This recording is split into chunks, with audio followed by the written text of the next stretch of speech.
Well, good morning and welcome once again to Elevenses. I'm Kevin Williams of Survival Skills Rider Training. This is show number 289. It's Sunday, the 20th of November, and it's a lovely, bright, sunny morning as I look out the window here in northwest London after something of a wet start, but it is a bit chilly. But if you're out there on the bikes later today, should be pleasant enough riding till the showers arrive late in the afternoon. Right, what have we got for you today? Well, we've got a recorded special because I am going to be out about the time this would normally go out live on air.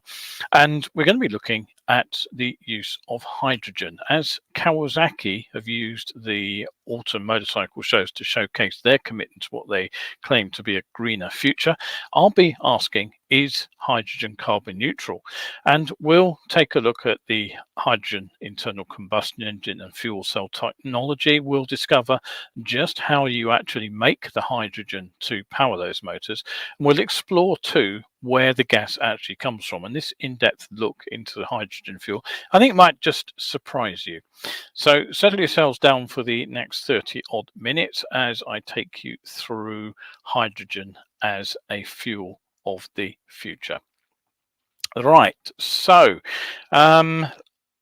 let me explain the background to this then.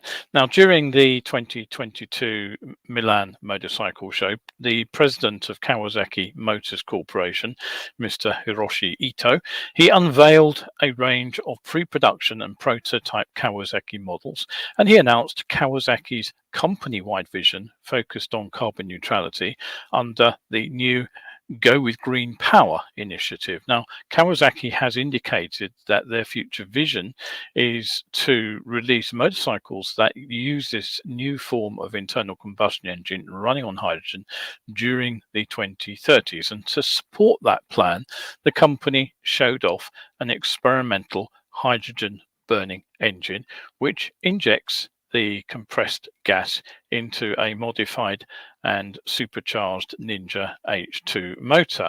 And this is the very motor itself. If I just zoom in a little on that, you can see a little bit more detail. The supercharger, the injector area is sort of the back of the cylinder head. The cylinder head is painted blue, of course, because that indicates that it's using hydrogen rather than petrol, which the original engine had red. And there's a natty little green logo on the side of the engine over the top of the gearbox to promote the effect that the engine runs on hydrogen. Not, of course, that you can see either of these when the bodywork is in place. Now, that's the motorcycle itself.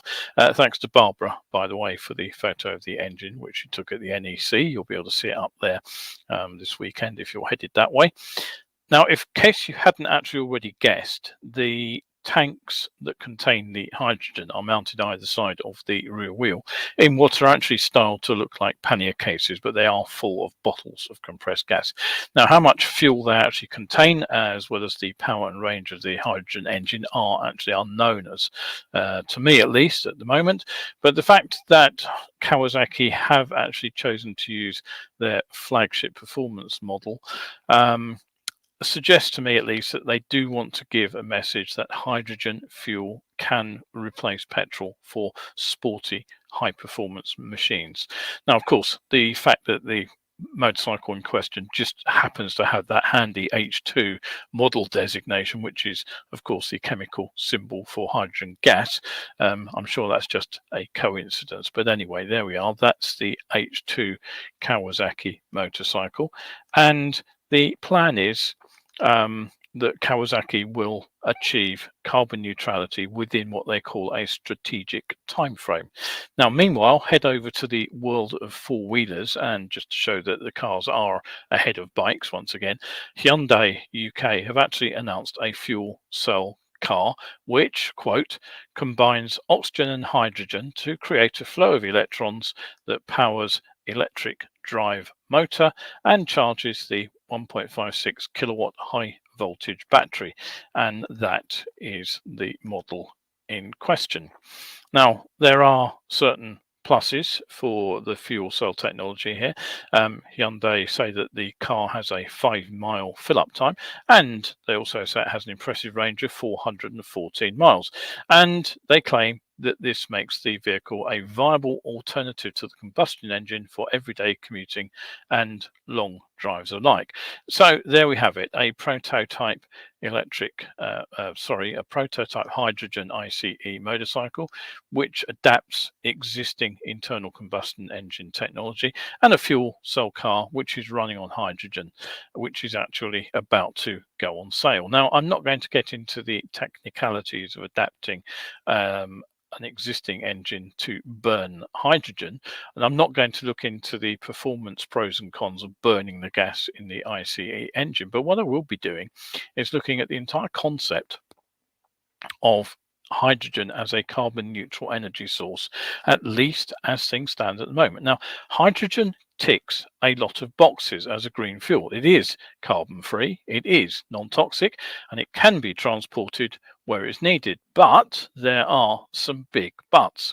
It really depends very much on how you use the hydrogen and where you source it from. And a lot of riders, for starters, seem to be getting very confused between fuel cell technology, which uses hydrogen gas to power the fuel cell to produce only electricity and water, and internal combustion engines, which are tweaked to burn the gas via combustion with air. So the first problem is burning hydrogen in the air. Is it a problem or not? Well, if we were to take the example of the Olympic flame, we might think that it isn't an issue. You may remember that that flame was powered by hydrogen. It was said to be symbolic of Japan's commitment to a zero carbon future, but it illustrated a fact that is conveniently overlooked. Describing hydrogen combustion and therefore hydrogen engines as tailpipe emission free is incorrect. Firstly, once we plan to burn it, it doesn't matter whether it's in a gas powered power station, it's in your cooker, which is another plan for the use of hydrogen, in a motorcycle like Kawasaki want to do, or to power an Olympic flame for publicity purposes. The fact is that that combustion process doesn't only produce water as a byproduct. Whilst this is true of fuel cells, you only get water out the tailpipe, it's not the case where hydrogen is burned. Any combustion process in air, no matter what the fuel, wood, coal, oil, and hydrogen too, leads to reactions between the nitrogen, which is in the air, and the oxygen, which is in the air, and it produces nitrogen oxides as a byproduct of that combustion.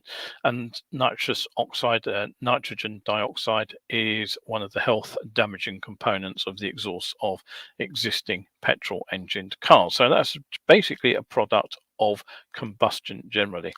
And this sort of mistaken belief that hydrogen internal combustion engines are tailpipe emission free seems to pop up wherever you look. Now, I even found the European Commission's research and innovation magazine Horizon making the only water vapor as a byproduct statement. I was just mistaken. Now, we can, it's true, clean up a lot of the NOx with a catalyzer, and it's unlikely, frankly, that the NOx produced by cars by its hydrogen home heating or the Olympic flame are going to be worse than burning the fossil fuels we use today. But it may not improve matters much either. The jury appears to be out on that one at the moment. And focusing on hydrogen ICEs may actually be a missed opportunity to reduce air pollution in towns and cities, of course, as a result, because vehicles are a major contributor to NOx in urban areas. So how do we get tailpipe emission free power for vehicles? Well, the answer is to head off to that hydrogen fuel cell. Now, this uses a very different process. What it does there is it combines the hydrogen with the oxygen. So it's the same combination of elements, but it does it via catalysts. And so the output from this is electrical energy directly rather than thermal energy from the combustion process. So really, there is no other emission from the tailpipe except water. So fuel cells are truly tailpipe clean. They're compact, they're reliable, they're efficient, and they're long-lived. The efficiency rating is high too, beyond 80%, which means relatively little hydrogen moves the vehicle a relatively long way. The efficiency doesn't drop off with time either, and the fuel cell is itself relatively small and silent in operation. However, there are still issues. Now, to create the electrical circuit requires a catalyst, and at the moment at least, that catalyst is platinum, and platinum is in relatively short supply, which brings its own sustainability difficulties. And despite there being a fuel cell technology on display and even that functioning car, it is still a technology in development, unlike the internal combustion engine, which, even if it is being tweaked to run on hydrogen, hasn't significantly changed in 100 years. So ICIs, of course, ICEs rather, I should say, not ICI, that's a chemical company, isn't it? ICE, the internal combustion engine and the fuel cell, both need hydrogen to power them. Now, hydrogen is not something that hangs about in our natural environment. It's far too reactive for that, so we have to manufacture it somehow. So the big question is this: where do we source the hydrogen from? And this is our second problem, because the proponents of hydrogen power usually explain fairly vaguely, in fact, that hydrogen can be generated by splitting water via the use of renewable sources. And they will point to things like wind farms and solar arrays. Some people suggest nuclear power stations, but they bring their own problems, which again, I'm not going to go into.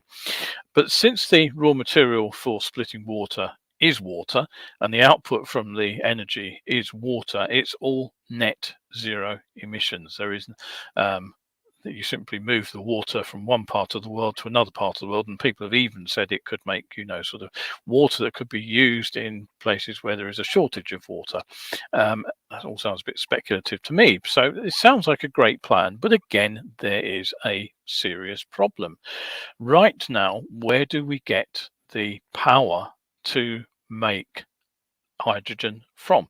Well, the fact is that if you go and look at the situation at the moment, the renewable energy sources that we have on stream, and it doesn't matter whether we look nationally or globally here, simply don't produce enough power to cover our existing energy needs, let alone start diverting power into creating hydrogen gas. Now, to start splitting water on that scale that could replace the use of gas and oil, which I'll come on to in a moment, we would need to invest locally and internationally heavily in additional renewable energy sources. And that runs into trouble, of course, in countries like the UK, where there are significant numbers of people who want the convenience of a car, but don't want the wind farms or the solar arrays on their doorstep.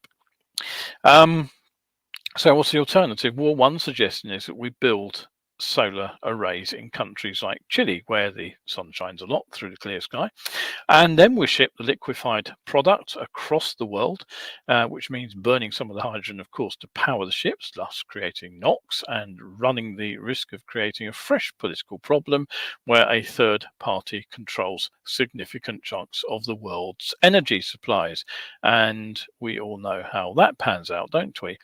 So what about right now? Because this is still all in the future. Where are we going to source hydrogen from right now if we needed it today or even in the next few years? Now, interestingly, hydrogen production is often associated with a colour. Those colours are grey, blue and green.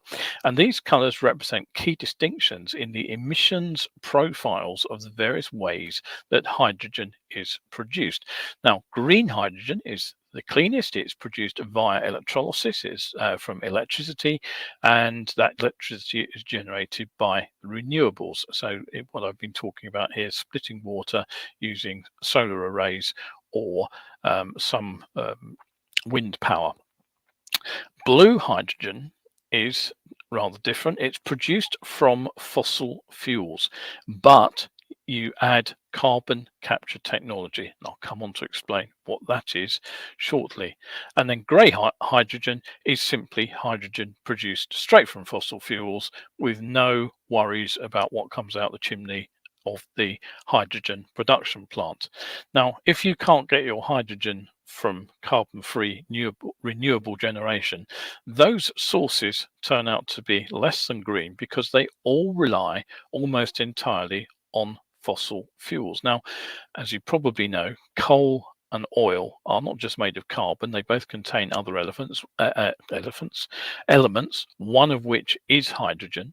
But to get a lot of hydrogen out of the raw material, the coal or oil needs to be gasified rather than burned. And that then creates components which can be reacted with water to create hydrogen itself. And this is actually where the majority of the hydrogen comes from, is that kind of secondary reaction with the gasified product, and not just by sort of literally squeezing it out of the coal or oil itself. Now, right now, the market for hydrogen production is dominated by this grey hydrogen. That's the one, remember, where the emissions from the plant are not controlled. It's a well-established method and it's low cost, relatively speaking. And grey hydrogen, the dirtiest form of hydrogen, accounts for over 95% of all hydrogen production. What raw materials do we need to actually produce the hydrogen? Well, you can take methane gas, you can take coal, sometimes known as black coal, because it's the hard stuff that you may remember you used to burn in your fire at home or in a steam locomotive, for example. Or it may be something called lignite, brown coal, which is a much dirtier form of coal. Now, whichever you use, you heat them with steam in a process known as thermal splitting, and the hydrogen produced that way is not a zero emission fuel. Firstly, oil and brown coal in particular contain a lot of sulfur, which needs cleaning up. And secondary products from the thermal decomposition and the combustion process, they create significant amounts, of course, of carbon dioxide, which is the very greenhouse gas that we're trying to avoid in the first place. Now, for the future, there are ways of getting rid of that carbon dioxide from the grey production process to turn it into the blue hydrogen that I talked about earlier. The technique appears to use solvents. It isolates the CO2 from the flue gases, which would otherwise be released straight into the atmosphere. And that captured CO2 is pressurized, turned into a liquid-like substance, and then it can be transported by pipeline. And then it's believed, and I emphasize that this word believed was in the scientific research document that I read on it, it's believed that the captured CO2 can be safely and permanently injected into what they describe as naturally occurring porous rock formations, such as unused natural gas reservoirs, coal beds that can't be mined, or saline aquifers, which are water permeable rocks saturated with salt water. So the idea is basically that having captured the CO2 into a liquid form, you pump that underground, and underground it's out the way and we can forget about it. That process is known as sequestration, and over time it's hoped that the sequestered CO2 may actually react with the minerals, the rocks surrounding it itself, and lock it chemically into the surrounding rock through a process called mineral storage. Now, I don't know very much about that. I'll be perfectly honest. I don't know what the time frame they're talking about is, but generally, rocks take tens of thousands to millions of years to be created. So I don't think that's likely to be an overnight process. And of course, you still need power for all these processes. But to sum up, whilst hydrogen itself is a zero carbon fuel in use, its production can be carbon intensive. And right now, most hydrogen production nullifies hydrogen's eco credentials when used as a fuel. So that's how you make hydrogen. So where do you make it? Well, Japan announced its basic hydrogen strategy in 2017 when it announced that it was aiming to become a world-leading hydrogen-based society. And the country itself actually aims to achieve carbon neutrality by 2050. But as a resource-poor nation, hydrogen imports are a key pillar in Japan's plan. Now, the strategy itself stressed that Japan would be working closely with Australia to demonstrate what they described as a liquid hydrogen supply chain. Now, Japan's win is that whilst shipping the gas from Australia may not be the cheapest choice, Australia is a strategically reliable trade partner. In other words, they're not likely to go to war. Events in Ukraine have served to underscore global concerns about energy security, and Japan does appear to be ahead of the game here. Now, on the other hand, the Aussies end up doing the dirty work by mining the coal and processing it in Australia, thereby creating lots of greenhouse gases locally for Australia. Or if they ever get that carbon capture technology working, they will have the problem of sorting out what they're going to do with the liquid carbon captured and how they're going to dispose of that. And then, of course, the liquefied gas has to be shipped to Japan, which brings us back to shipping miles issues. But Australia appears happy with the deal. They get to export the gas for cash, which means the potential for significant economic growth in that country. The Australian government is so far said to have invested at least 1.3 billion Australian dollars into the development of their own domestic hydrogen energy industry, and clearly exporting some is going to be a significant win for them. So let's come back to Mr. Ito's statements that Kawasaki is looking to meet the needs of its customers and society by harnessing advances in current vehicle technology and via new environmentally friendly products that are carbon neutral. Carbon neutral, it all seems very premature when you look at what I've just talked about. And do we actually need hydrogen internal combustion engines anyway? Now, somebody I know who's deeply involved in the development of electric vehicles, he pointed out that he quotes, the MPG you get from the ICE is always going to be significantly worse than EVs because an electric motor can be anywhere from 2 times to 10 times more efficient depending on the driving conditions.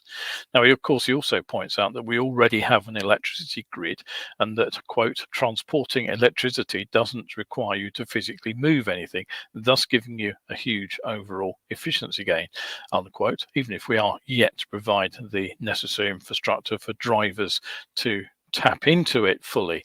I'd also add some qualifiers of my own. First, we still have to generate the electricity to power the cars, and right now we still use significant amounts of fossil fuels to do that. Secondly, if everyone drove home and arrived at 6:30 in the evening and plugged their cars in for a recharge overnight, the grid would likely collapse under the nationwide surge in demand.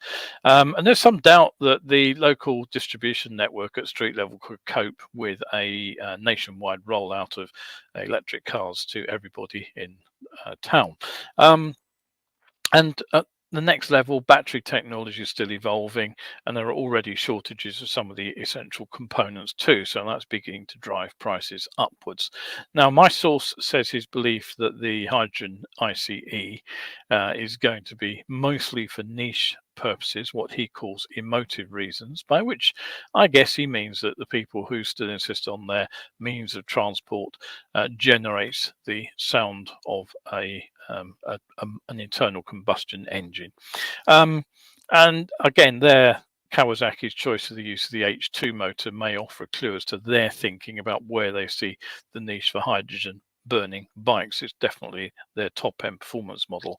Is it, the electric bike they showed is a sort of 125 equivalent, and the hybrid is said to offer something around 400 or 500 cc's worth of performance. So, what about fuel cells? Well, aside from the fact that they are also a work in progress right now, from the technology point of view, the other problem is that, and despite the positive statements from the likes of Hyundai, it is a fuel without an infrastructure to distribute it. Now, have a look at the map, which I'm just about to pop up on screen. Here we go. There it is. That is the south of England up to sort of Yorkshire way, and that is a map of H2 filling stations. You'll see that most of them are clustered around London. They are the blue H2 blobs. The spanner blobs, or actually where you can buy the cars at the moment. You will see that there's actually 3 or 4 in the London area. There's one out near Swindon, there's one up near Sheffield, and there's one to be constructed somewhere near Birmingham. There's one off the top of the map in Aberdeen, incidentally, as well, but there's nothing in Wales, there's nothing in East Anglia, and there's nothing down in the southeast or the southwest. So the Hyundai's claimed range is just over 400 miles, you'll recall. That puts my holiday location down in the southwest of England out of reach, unless I go via and fill up on the way back in Swindon.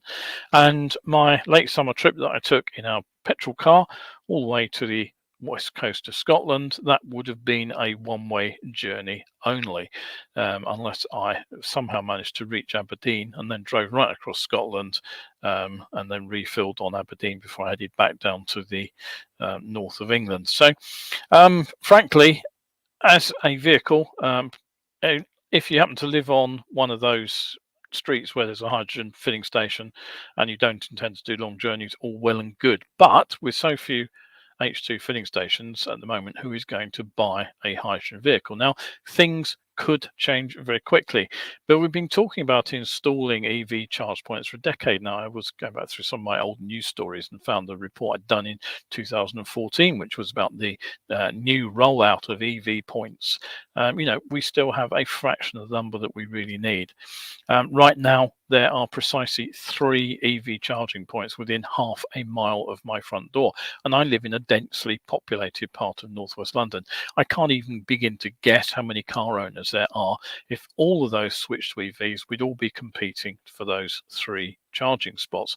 And of course, we would have to drive to Beaconsfield, the other side of the M25, to fill up with hydrogen, which is 20 something miles away. So that's a waste of time too. So where does this all leave us? Well, the technology of fuel cells and hydrogen internal combustion engines works, even if fuel cells are still under active development and the ICE still produces NOx pollution. The production of hydrogen is potentially green, but right now the vast majority of hydrogen production comes from fossil fuels, and that looks to be the only likely route to rapidly ramp up hydrogen production. On the other hand, there is a huge vested interest in continuing to extract the gas, the oil, the coal from under the ground to make the hydrogen in the first place. So there is an argument that in starting the transition to using the gas for IC engines and fuel cells now, we start building the much needed infrastructure and developing the consumer market, but it's a chicken and egg situation. Will people buy hydrogen cars if there's no infrastructure? And if there are no cars to service with the gas, who's going to spend money on the infrastructure? Whether we'll see a mix of pure EVs or hydrogen powered ICEs or fuel cells or a bit of everything, I simply don't know, and I doubt that many people have a very clear idea at the moment. And that could be, of course, why Kawasaki showed off not just their H2 derived hydrogen powered ICE, but also the fuel cell bike and the pure electric as well. Sorry, when I say fuel cell bike, I actually mean they showed off a hybrid. They didn't show a fuel cell bike at all. They showed a hybrid, the ICE powered by hydrogen, and they showed the pure EV bike as well. So they've tried to cover a bit of everything there, haven't they? Right, so that pretty much takes me to the end of today's special look at hydrogen power. I've done my best to paint an accurate picture of the situation as it stands at the moment here at the tail end of 2022. If you have comments, of course, I'd be fascinated to hear what you have to say. I dare say that there'll be some people who don't agree with my analysis, but the science is there, and the facts of the extraction of hydrogen from fuel sources is correct too. Some of it, the technology is out there but not in place yet, or is out there in laboratory form. Whether that will ever come into use, anybody's guess. Yeah, there we are. But ultimately, if people turn to you and say hydrogen is a green fuel and you can burn it with impunity in your slightly modified car engine, you need to challenge them on that. They are simply not correct as things stand at the moment. Right, so that is it for today. Now, just before I go, I do want to remind you once again that we have the next of the evening presentations coming up. We have the science of being seen. Again, I had a graphic and I've just lost the graphic. We have Science of Being Seen. It's going out on Wednesday, the 7th of December at 8 p.m. in the evening. Tickets are a fiver, and it is a science-based investigation into the reasons that drivers continue to fail to spot powered two-wheelers. It doesn't matter what you're powered with, whether you are powered with a conventional engine, an electric motor, or if you are going to aim for one of these fuel cells or hydrogen ICE bikes when they appear in the future. I can pretty much guarantee that drivers will continue to fail to spot motorcycles, despite the best efforts of road safety campaigns to remind them to see us. And it also defeats our own efforts at being seen by those drivers. If you want to find out more about the science behind visual perception and conspicuity, then do pop over and catch my Science of Being Seen, the full presentation, Wednesday, 7th of December at 8 p.m. Tickets are £5, and all talks are available on catch up for around 72 hours after the live presentation. So if you can't make it live, we have worry about technical issues. Don't worry, you will be able to grab it as a recording. Right, that really is it from me today. Thank you very much indeed for watching the show. I hope you've enjoyed this look into hydrogen and its uses as a potential fuel. Next show will be a live one, hopefully on Wednesday, and we'll be back to the usual round of news, views and better biking tips. So once again, I'm Kevin Williams of Survival Skills Rider Training. This has been Elevenses special on hydrogen, and thank you for tuning in to watch. See you in a few days' time, and if you're out there on your bike today, please stay shiny side up.